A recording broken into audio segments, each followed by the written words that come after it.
اور اللہ کے رسول نے فرمایا نا الغیبۃ اشد من الزنا. کیا فرمایا؟ الغیبۃ اشد من الزنا. استغفر اللہ. اللہ کے رسول نے فرمایا نا کہ یہ غیبت یہ زنا سے بھی بڑی گناہ ہے. ایک شخص جا کر کسی کے ماں بہن کے عزت کو لوٹ لے. ہمارے معاشرے میں سب اس کے اوپر تکتے کہ زانی ہے, زنا کر رہا ہے, مگر اللہ کے رسول نے فرمایا الغیبۃ اشد من الزنا. جو شخص, جو جوان, جو بڑا, جو عورت جو غیبت میں مبتلا ہوں گے, اللہ کے رسول نے فرمایا جس طرح ایک زانی ہے اس کا گناہ اس غیبت کرنے والے سے کم ہے, اس غیبت کرنے والے کا گناہ اس زنا کرنے والے سے زیادہ ہے. ہم میں سے ہر دوسرا شخص غیبت میں مبتلا ہے. جوانوں کا مجلس محفل غیبت کے بغیر ختم ہی نہیں ہوتا ہے. شروع بھی غیبت پر ہے, ختم بھی غیبت پر ہے. عورتوں کا تو سب سے محبوب مشغلہ غیبت کرنا ہے, بوڑھوں کا تو کام غیبت کرنا ہے. مگر میرے بھائیوں ایک بات یاد رکھنا, خدا کی قسم جس کا غیبت آپ کر رہے ہو اللہ نہیں کرے گا معاف. اور اللہ نے قرآن میں کیا فرمایا؟ ایحب احدکم ان یاکل لحم اخیہ میتا.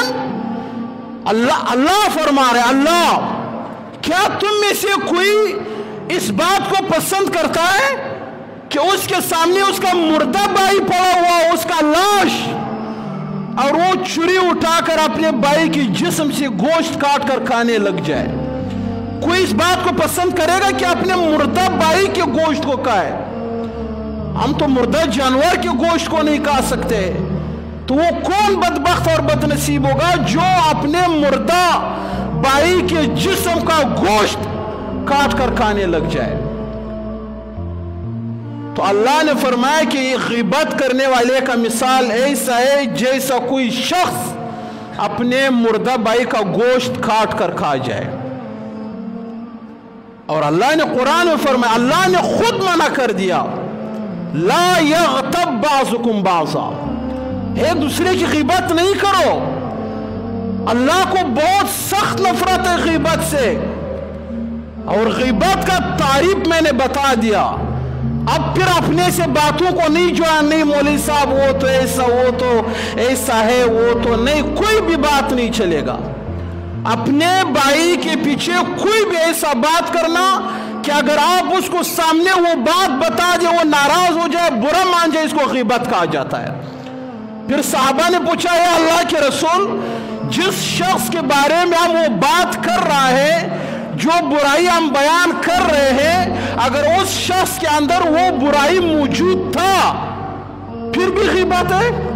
اللہ کے رسول نے فرمایا اگر اس کے اندر وہ برائی موجود تھا یہ غیبت ہے, اگر اس کے اندر وہ برائی موجود نہیں تھا تو یہ بہتان ہے, یہ اس سے بھی بڑھ کر گناہ ہے. یعنی اللہ کے رسول نے بالکل راستہ بند کر دیا. جس کے اندر کوئی برائی ہے یا نہیں ہے, آپ کو اس کے پیٹ پیچھے بات کرنے کی اجازت ہرگز نہیں ہے, ہرگز نہیں ہے. اور یہ آپ کے نامہ اعمال کو بالکل صفر بٹے صفر کر دے گا, ختم کر دے گا. وہ ایک بزرگ سے کسی نے کہا کہ فلانا پر غیبت کرتا ہے, اس نے اس آس پاس دیکھا مٹھائی کا ڈبہ پڑا ہوا تھا, اٹھا کر اس بندے کو دیا, کہا جاؤ جو شخص میرا غیبت کر رہا ہے یہ مٹھائی کا ڈبہ دے کر آ جاؤ. اس نے کہا حضرت میں کہہ رہا ہوں آپ کا غیبت کر رہا ہے, برائی کر رہا ہے. تو اس بزرگ نے جواب میں کیا فرمایا کہ میرے درخواست کے بغیر, میرے ریکویسٹ کے بغیر, میرے کو مانگے بغیر وہ اپنی نیکیاں مجھے دے رہا ہے اور میرے گناہیں اپنے عمل نامے میں جمع کر رہا ہے, اس سے بڑھ کر خیرخواہ شخص ہو سکتا ہے میرے لیے جو اپنی نیکیاں میرے کو دے رہا ہے میرا غیبت کر کے, میرے گناہیں اپنے اعمال میں ٹرانسفر کروا رہا ہے میرا غیبت کر کے, اس سے بڑھ کر اچھا شخص میرے حق میں نہیں ہے, جاؤ یہ مٹھائی دے کر آ جاؤ. اور کہو اس بزرگ نے کہا کہ خدا را میرے غیبت سے اپنے زبان کو روکنا مت, जितना मेरे ग़ीबत कर सकते हो करते जाओ, आपके ग़ीबत करने से मुझे कोई नुकसान नहीं पहुंचेगा। ये ऐसी बदबूदार गुनाह है जो आपके तमाम अमाल को ज़ाया कर देगा। और कोई भी अपनी जुबान से ऐसा लफ्ज़ निकालना जिससे दूसरे के दिल को दुख पहुंचाए, ये अल्लाह मुआफ नहीं करेगा। किसी को कालू का हुए कालू, किसी को ठिगना का हुए ठिगनू, किसी को मोटा का हुए मोटू, किसी को पतला हुए पतलू, कोई भी ऐसा लफ्ज कहना, अगर आपको पता है कि मेरे इस लफ्ज के अदा करने से वो नाराज हो जाएगा, उसके दिल को दुख पहुंचेगा, आप ये न कहो कि मैंने जुबान से एक लफ्ज निकाल दिया और वो हवा में तहलील हो गया, खत्म हो गया। नहीं नहीं नहीं नहीं, अल्लाह कुरान में फरमा रहे कि तुम्हारे एक एक लफ्ज को लिखने के लिए फरिश्ता मामूर है। तुम जुबान से जो भी लफ्ज निकालेगा फरिश्ता उसको लिख लेगा। क़यामत के दिन जब आप एक एक नेकी के लिए आप तरसोगे, उस दिन अल्लाह जिसका आपने ग़ीबत किया, जिसको आपने कालू कहा, जिसके ऊपर आपने जुमला बांधा, उससे वो नाराज हो गया। दुनिया में तो आपको पता नहीं चला, इग्नोर कर दिया, खत्म हो गया। क़यामत के दिन जब आपकी नजरें आपके अमलनामे पर लगी हुई, अल्लाह अब क्या होगा, मेरा कौन सा पलड़ा बारी होगा।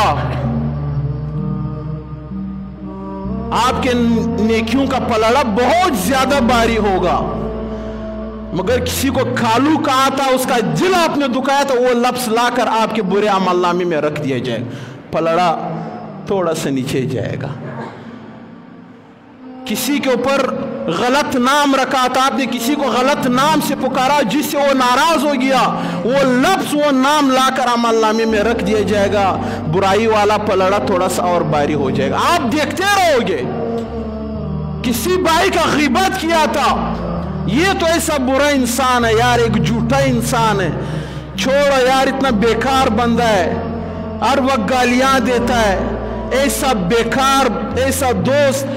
जो भी आपने अपनी जुबान से अल्फाज अदा किए होंगे, आपको अंदाजा नहीं होगा कि मैंने जो अल्फाज बयान किए वो तो खत्म हो गए। ना ना ना ना, एक एक लफ्ज लिख दिया गया है, एक एक लफ्ज। और आप उस दिन देखते रहोगे अपने आंखों से कि आपके वो तमाम अल्फाज जिसकी वजह से आपने किसी का दिल दुखाया, वो तमाम ग़ीबतें जो आपने अपने मुसलमान भाइयों के पीछे की, वो तमाम ग़ीबतों और अल्फाज को ला ला कर आपके अमलनामे के बुराई वाले पलड़े में रखता जाएगा। एक टाइम ऐसा आएगा कि आपका नेकियों वाला पलड़ा बिल्कुल हल्का फुल्का होकर हवा में उड़ जाएगा और आपके बुराइयों वाला पलड़ा भारी हो जाएगा। अल्लाह हुक्म देगा, ग़ीबत कर रहा था, लोगों के दिलों को तकलीफ पहुंचा रहा था, लिहाजा आज के दिन इसके बुराइयों वाला पलड़ा भारी हो गया। फरिश्तों को अल्लाह हुक्म देगा, ले जाओ इसको बदबख्त को जहन्नम में फेंक दो। और जिस तरह ग़ीबत करना गुनाह कबीरा है, इसी तरह ग़ीबत का सुनना ये भी गुनाह है। अगर कोई शख्स आपके सामने ग़ीबत कर रहे, मना कर दो उसको, उसके मुंह पर हाथ रख दो। अगर मना नहीं हो रहा है तो उसके मिजले से उठकर चले जाओ, उससे कहो नहीं बैठना है आपके साथ में इन्हें। तो ये वो गुनाह है जो आपके तमाम अमाल को क्या कर देगा, ज़ाया कर देगा। तो जिन लोगों ने अपने मुसलमान भाइयों की ग़ीबतें की है, जाकर उससे माफ़ी मांगे, दुनिया में माफ़ी मांगे। जिन लफ्ज़ों में ग़ीबत किया, अगर आपको पता है कि मैं ये कहूँगा यार मैंने आपके ये बुराइयाँ बयान की है, अगर आपको पता है वो मज़ीद नाराज़ होगा, तो फिर इसका तरीका ये है कि उसके सामने जाओ, बोलो यार आप मेरे दोस्त हो, मेरे रिश्तेदार हो, मेरे अजीज़ हो, मेरे जान पहचान वाले हो, आपकी मैंने कुछ ग़ीबतें की है, आपके बारे में मैंने बातें की, यार मुझे माफ़ कर दो। ज़रूरी नहीं है कि आप वही लफ्ज़ उसके सामने दोहराओ कि आपके बारे में मैंने ये अल्फाज अदा किए हैं। उसके सामने जाकर रिक्वेस्ट करो, کہ آپ کی میں نے غیبتیں کی ہے، آپ کے بارے میں باتیں کی ہے، لہٰذا مجھے کیا کرو؟ معاف کرو۔ وہ آپ کو معاف کر دے گا۔ اگر اس نے کر دیا معاف تو اللہ بھی آپ کو معاف کر دے گا، اگر اس نے معاف نہیں کیا تو اللہ بھی آپ کو معاف نہیں کرے گا۔